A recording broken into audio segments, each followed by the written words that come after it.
Daug kas šiandien nori tikėjimo, kuris nieko nekainuoja. Tikėjimo, kuris telpa tarp darbo ir poilsio. Tikėjimo, kuris netrukdo pasirinkimams.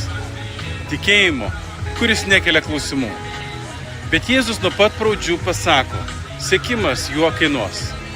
Ne todėl, kad Dievas yra griežtas, o todėl, kad šviesa visada sukelia įtampą tamsoje.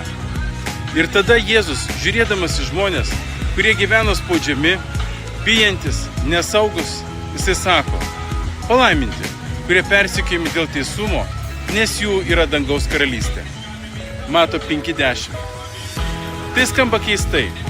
Palaiminti tie, kuriems skauda, tie, kurie patiria spaudimą, tie, kuriems tenka mokėti kainą už tai, kad gyvena kitaip. Ir atsakymas yra taip.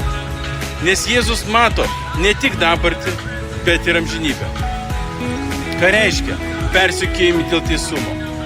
Jėzus nekalba apie konfliktus dėl charakterio, ne apie ginčus dėl nuomonių, ne apie tai, kaip pats žmogus elgiasi aštriai.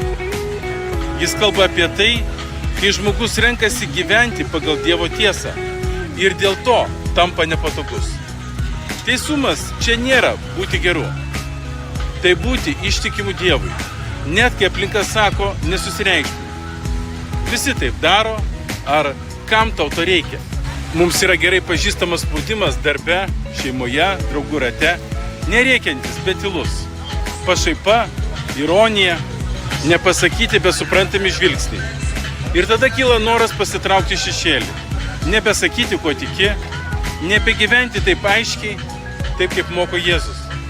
Bet Jėzus sako, palaiminti tie, kurie lieka šviesoje, nes jų yra dangaus karalystė.